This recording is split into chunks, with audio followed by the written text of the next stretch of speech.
What it requires is that growth mindset. We need to identify that spark and let it blossom. Each child will blossom. It is totally dependent upon the relationship between the learner and that facilitator. How much the learner wants to know, the facilitator is going to help that learner. Hi, welcome to Yellow Slate, your very own school search engine that helps you find the best schools for your kid based on various filters and parameters. Today, we have Ms. Noopur Sarin, who is the PYP Coordinator at Amrita International Vidyalayam, which is in Huskur and Choodasandra. Let's speak to her and understand more about the school and also talk about the general concerns that the parent is likely to have while joining their kid in an IB curriculum school. Thank you so much for joining us, ma'am. Om Namah Shivaya. Thank you, Santan. Thank you. Ma'am, we've heard about your background where you're into legal studies and also the management. So can you talk a little about your profile before we delve deeper into the school? Sure. Thank you, Santan. That's a real nice opportunity because I can show that how the IB lifelong learner is.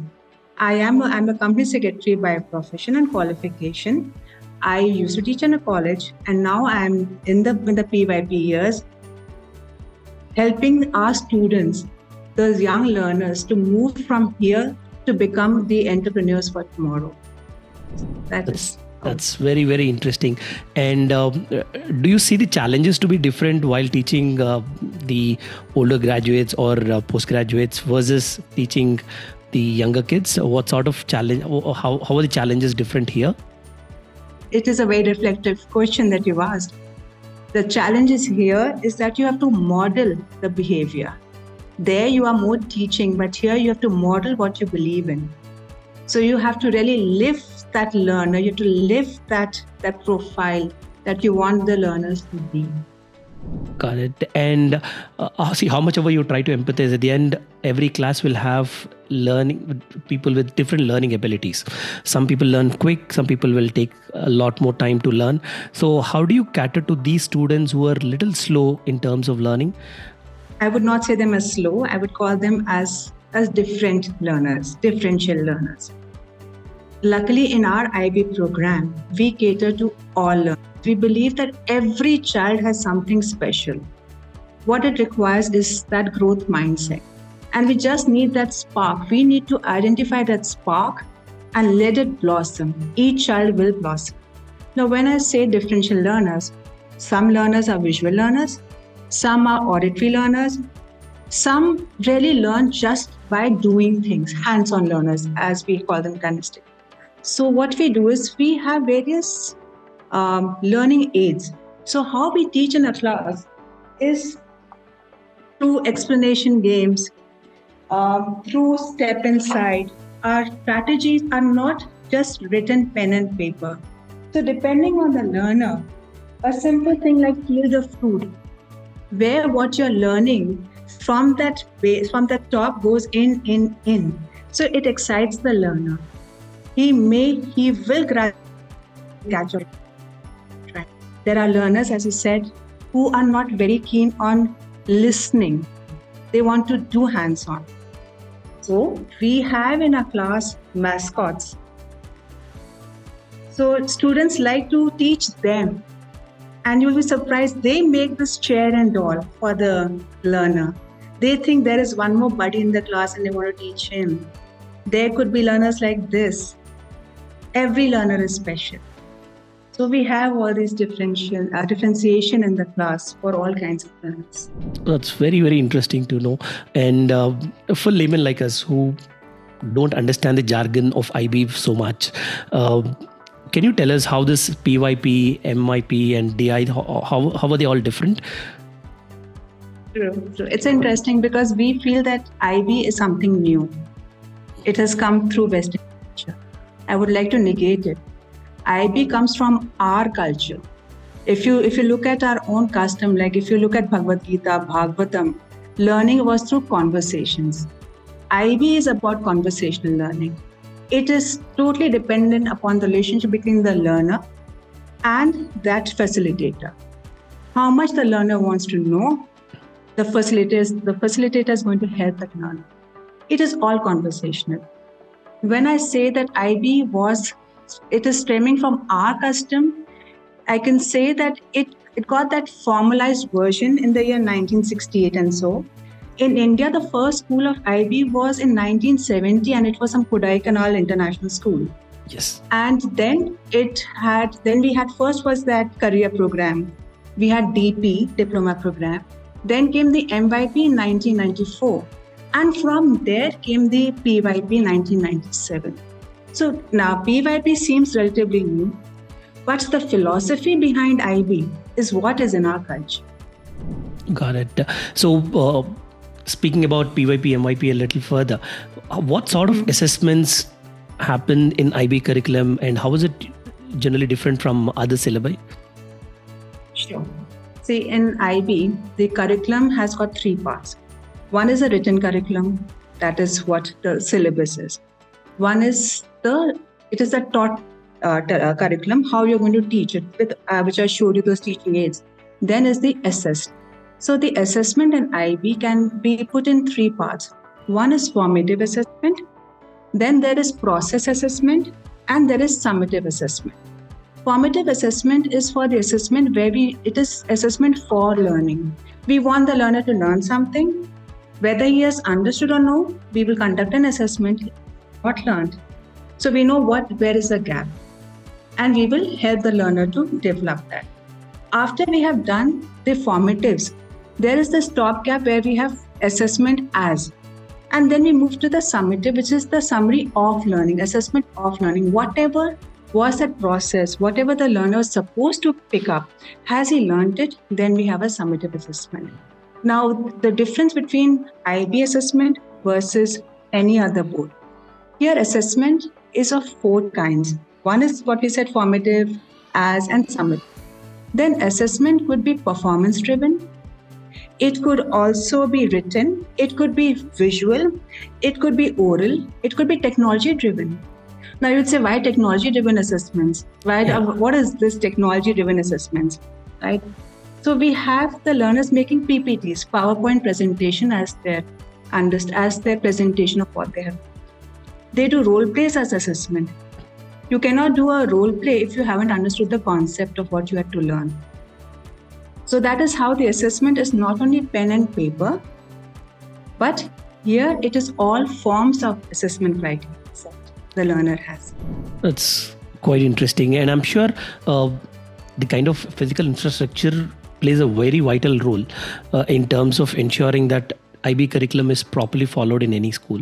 So can you tell the importance of physical infrastructure and also the infrastructure that the school has currently in order to implement IB curriculum in full-fledged manner?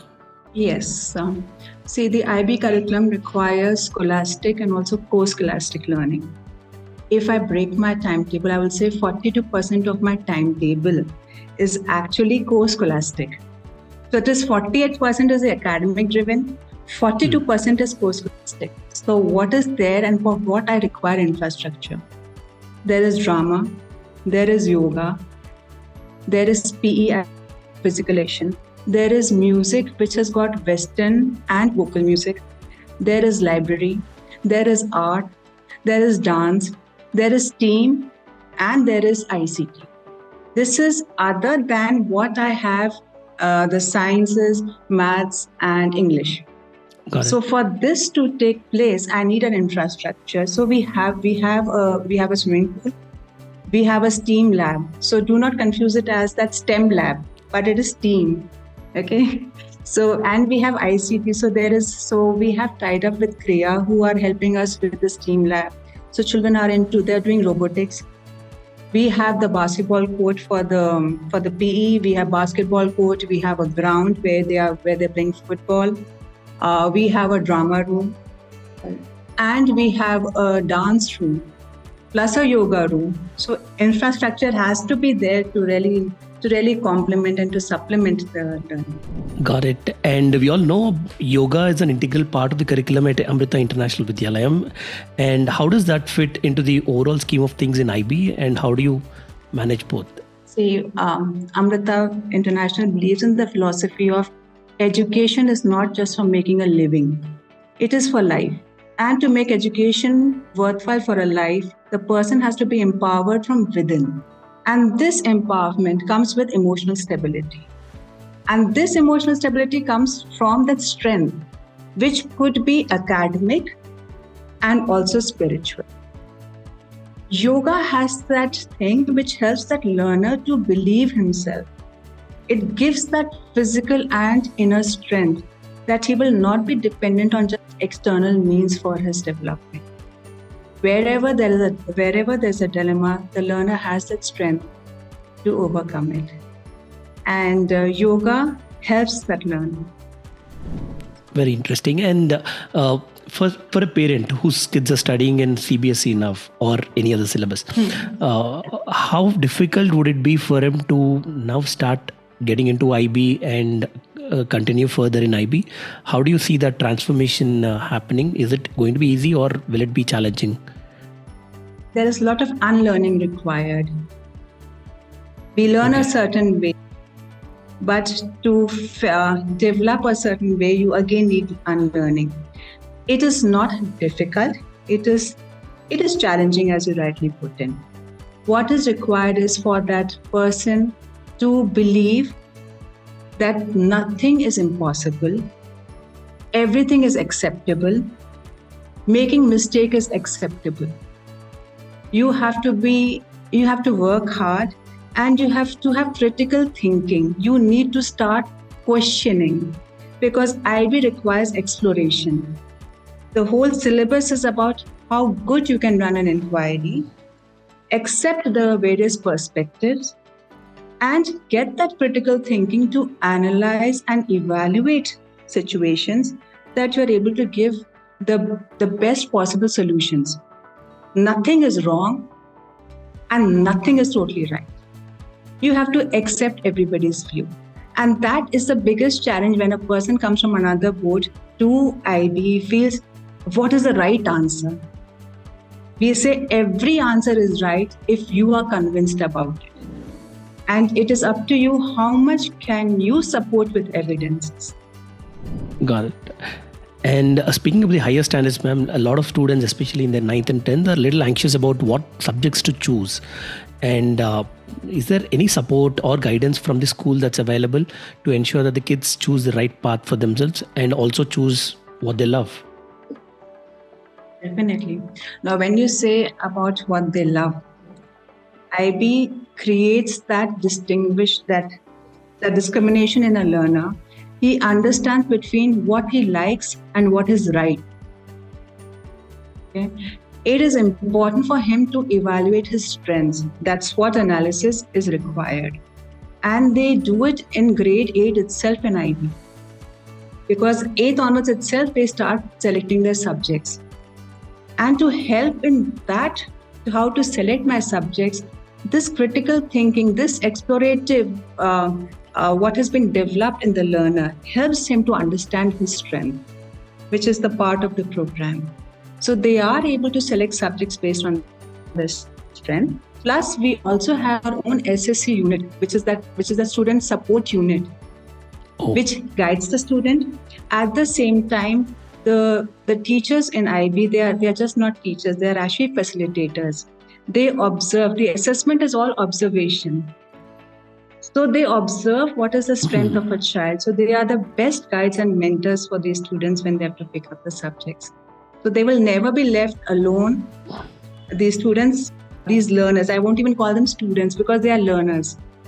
These learners are active in the entire participation and they are guided by the facilitators. So never will they be left alone to just choose and then fumble. There will be support in IB always. Got it. And generally, what is a typical academic calendar like? In which month does the final assessment happens and when does the new academic year start for IB? See, I will speak first about the PYP. Got it. Okay. Because PYP does not have an e-assessment or a board assessment. Okay. PYP culminates with exhibition. So grade 1 to 5, which is part of primary years program, the final culmination of moving from PYP to middle years is in grade 5, which happens by way of exhibition. And where the learners exhibit whatever they have learned in the 5 years. And it is shown to the community. So the parents, the other schools are invited and they see the learners' presentation. So that is for PYP. When they go to MYP, there they have their e-assessment. And when they go to DP, again, they have an assessment. So for the PYP, it is exhibition, and the schools are free. As in our case, we have the calendar running till it is following March. So March will be the last. So we are because we are having ICSC, so we are having this. The calendar is till March. Got it, ma'am. Thank you so much. Because of the time constraint, we couldn't do many more questions, but we would love to connect with you again and speak more about IB curriculum and finer details of it, and also the school. And whatever you have shared so far will be of great help for parents who are looking for good schools to take a right decision. Thank you on behalf of all those parents for coming forward and giving us your time and sharing all these opinions with us.